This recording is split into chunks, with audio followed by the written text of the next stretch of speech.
Hello friends, welcome back. Third part of fraction. निम्न में से प्रत्येक के लिए दशमलव लिखिए। दोस्तों, ये जो प्रश्न आप देख रहे हैं ये इजी है, लेकिन इस तरह के अगर कॉन्सेप्ट अगर अपने क्लियर नहीं होंगे तो ये भी एग्जाम में गलत हो सकते हैं। तो इकाइयाँ का मतलब होता है, एक का मतलब होता है इकाइयाँ, दसवें का मतलब होता है 10 का भाग, और दहाई का मतलब होता है 10 का गुणा। जैसे 100 का 10वां भाग हो गया 10, और 10 का दहाई हो गया 100। जैसे 10 8 80, 10 9 90, 10 दहाई 100। सौवे का मतलब होता है 100 का भाग, और सैकड़े का मतलब होता है 100 से गुणा, और हजारवे का मतलब होता है 1000 का भाग। तो ये जो शब्द है इनका उच्चारण के हिसाब से आपको ध्यान रखना होगा कि इनका अर्थ क्या निकल रहा है। इस तरह से इनको सरल करना आसान हो जाएगा। जैसे पहला क्वेश्चन है 5 इकाइयाँ, तो 5 इकाइयाँ तो 5 फिक्स यहाँ पर। 6 दसवें का मतलब जैसे 100 का 10वां भाग 10 है, तो 6 दसवें तो 10 का भाग लगेगा इसके अंदर। प्लस 7 100वें, तो 7 में 100 का भाग लगेगा। प्लस 4 हजारवें, यानी 1000 का चौथा भाग, 1000 का भाग लग जाएगा। आगे हल करेंगे तो 5 का 5, प्लस में 10 का भाग देंगे 6 में तो 0.6, प्लस 100 का भाग देंगे तो 0.07, और प्लस 1000 का भाग देंगे 4 में तो 0.004। जब इनको ऐड करेंगे तो टोटल निकल के आएगा 5.674। ये इसका करेक्ट आंसर हो जाएगा। इसी में आगे चलते हैं। 6 सैकड़े, तो सैकड़े का मतलब बताया मैंने 100 से गुणा, तो 6 गुणा 100, प्लस 2 दहाइयाँ, जैसे 10 दहाई 100 होता है, जैसे 2 दहाई 20, 2 गुणा 10, दहाई का मतलब 10 से गुणा, और प्लस 1 इकाई मतलब 1। टोटल ऐड हो गया 600 प्लस 20 और 1, 621। इसका करेक्ट आंसर हो जाता है।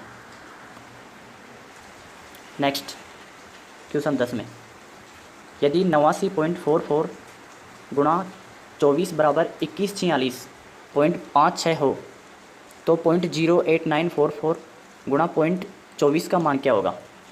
दोस्तों, कभी कभी ऐसे शर्त वाले क्वेश्चन देकर भी अपने को पूछ लेता है। तो उसमें देखो 89.44 गुणा 24 का मान 221.46.56 हो रहा है, और ये पूछा अपने को। तो इसमें दोस्तों ध्यान देने वाली बात यह है कि संख्या तो वो की वही है, बस जो दशमलव का स्थान है वो चेंज हो गया है।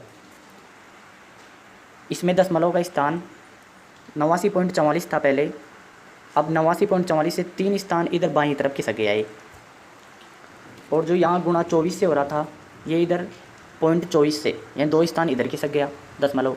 तो 3 स्थान यहाँ खिसक रहा है और 2 स्थान यहाँ पर, तो 3 और 2 5 स्थान बाईं तरफ खिसक गए। संख्या छोटी हो गई तो इसका गुणांक जो निकल के आएगा, मान निकल के आएगा, वो भी छोटा होगा। तो ये जो मान इसका निकल के आया है 2146.56, तो ये दशमलव जैसे इस पर्सन के अंदर ये 5 स्थान इधर खिसक गया तो इधर भी ये 5 खिसक जाएगा। तो यहाँ न लग कर ये 1 2 3 4 और ये 0 और यहाँ लग जाएगा, तो इसका मान हो जाएगा 0.0214656। नेक्स्ट 3 से 1/4 प्लस 3 से 1/50 प्लस 2 से 7/40 में दशमलव का छोटे से छोटा कौन सा भाग घटाया जाए ताकि परिणाम एक पूर्ण संख्या हो। तो दोस्तों ये मिश्र भिन्न है, इनको जब सोल्व करेंगे तो ये अनुचित भिन्न में बदलेंगे। तो 4 3 12 और 1 13/4, प्लस में 50 या 150 और 151/50, और प्लस 40 दूनी 80 87/40।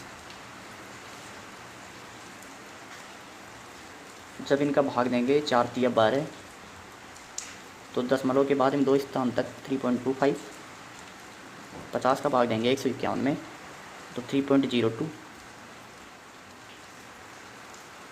और 87 में 4 का देने पर आएगा 2.175। इन सब को ऐड करने पर आता है 8.445। पर्सन में ये पूछ रहा है कि कौन सा भाग घटाया जाए ताकि परिणाम एक पूर्ण संख्या हो। तो मैंने बताया था कि दशमलव की बाईं तरफ जो संख्या होती है वो पूर्ण संख्या के रूप में जानी जाती है, और दशमलव के बाद में ये संख्या जो आ रही है 0.445, यही अपनी अभीष्ट संख्या हो गई। इसी को घटाया जाएगा तो अपनी पूर्ण संख्या 8 बच जाएगी। तो कौन सा भाग घटाया जाएगा? 0.445 अपना करेक्ट आंसर हो जाता है। नेक्स्ट 5234.052 में 3 का स्थानीय मान क्या होगा? दोस्तों, दो तरीके के क्वेश्चन पूछे जाते हैं, स्थानीय मान और जातीय मान। तो स्थानीय मान उसकी जो स्थान है, उसकी स्थिति है, उसके अकॉर्डिंग देखा जाता है। तो 534.052 में 3 का स्थान ये है। अब 3 के इधर दाईं तरफ एक डिजिट है, तो इसका मान हो जाएगा, जो डिजिट है उतने जीरो लगा देते हैं 30, और जो दशमलव की इधर है तो दशमलव से तो कोई मतलब नहीं है, अपूर्ण संख्या का मतलब है, तो यहाँ 30 हो जाएगा। और इसका जो जातीय मान है वो 3 स्वयं ही रहेगा। भले ही इस क्वेश्चन के अंदर 5 का जातीय मान पूछे तो 5 ही होगा, 2 है तो वही होगा। जातीय मान स्वयं वो खुद ही संख्या होती है, और स्थानीय मान जिस स्थिति पर है उसके दाईं तरफ जितने डिजिट होंगे उतने जीरो लगाकर उसका स्थान बदल जाता है। नेक्स्ट 4/5, 6/7, 2/15 का लैस है तथा मैं से निकालिए। दोस्तों, ये जो भिन्नों के लैस है और मैं से निकालने के लिए कह रहे हैं, तो भिन्नों के लैस है मैं से में एक बात का ध्यान रखना चाहिए अपने। अगर लैस है पूछ रहा है भिन्नों का, तो जो अंश वाली संख्या है उसका लैस से निकालेंगे, और जो हर वाली संख्या है उसका मैं से निकालेंगे। वहीं पर अगर भिन्न वाली संख्या में मैं से पूछ रहा है तो अंश का मैं से निकालेंगे, तथा जो नीचे हर में है उसका लैस से निकालेंगे। मतलब लैस से पूछे चाहे मैं से, जो पूछ रहा है उसके अंश का वही निकालेंगे, और जो नीचे हर में बची हुई संख्या होगी उसका दूसरा जो लैस से निकाल लिया तो मैं से निकालेंगे। इस तरह से देखते हैं। 4/5, 6/7 और 2/15। तो यहाँ पहले लैस से देखते हैं। 4, 6 और 2 का लैस है। लैस है मतलब वह छोटी से छोटी संख्या जिनमें इन तीनों अंशों का भाग जा सके।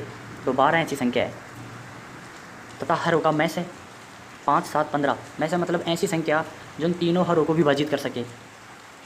तो यहाँ पर एक ही ऐसी संख्या है जो इन तीनों को विभाजित कर सकती है। न को 2 है, न 3 है, न 4 है, न 5 है, और 5 से ये सभी बड़ी है, इसलिए एक को लेना पड़ेगा। तो इन बिनों का लैस से निकल के आया 12/1। इसी तरह से इनका मैं से निकालेंगे। तो मैं से निकालने के लिए मैंने बताया जो चीज़ पूछी वो अंशों का निकालते हैं। तो 4, 6 और 2 अंश है, तो इनका मैं से निकालेंगे। तो 4, 6 और 2 का मैं से हो गया 2, यानी 2 एक ऐसी संख्या है, ऐसी बड़ी से बड़ी महत्तम संख्या है जो 4, 6 और 2 तीनों को विभाजित करती है। अब हर का निकालेंगे लैस से। तो 5, 7 और 15 का जब लैस से निकालेंगे तो लैस से इनका निकल के आएगा 105। ये छोटी से छोटी वो संख्या है जिनमें इन तीनों का पूरा पूरा भाग जाता है। तो अपना मैं से निकल के आ गया 2/105। नेक्स्ट, वह छोटी से छोटी संख्या कौन सी है जिसे 12/5 के हर में जोड़ने पर एक उचित भिन्न प्राप्त होगी? दोस्तों, यहाँ अंश को तो जैसा का वैसा रखना है। प्रश्न के अनुसार हर में क्या जोड़े जो ये भिन्न उचित भिन्न हो जाए। अगर इस हर में जो 5 है उसमें ऑप्शन ए के अनुसार 5 जोड़ेंगे तो 12/10 हो जाएगा। तो ये तो हो गई अनुचित भिन्न, क्योंकि इसके अंदर अंश बड़ा और हर छोटा है। जब 6 जोड़ेंगे तो 5 और 6 11 हो जाएंगे, इसमें भी ये हर छोटा रह जाता है, अंश बड़ा, तो अनुचित भिन्न।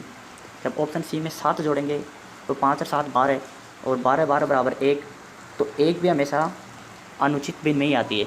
उचित भिन्न का मान हमेशा 1 से कम रहता है, हर सदैव बड़ा होता है अंश से। तो ऑप्शन डी में 8 है, तो 8 और 5 13, तो 12/13, तो ये पॉइंटों में आएगा। 1 से कम होगा सदैव मान इसका उचित भिन्न का। तो अपना करेक्ट आंसर हो जाएगा ऑप्शन डी।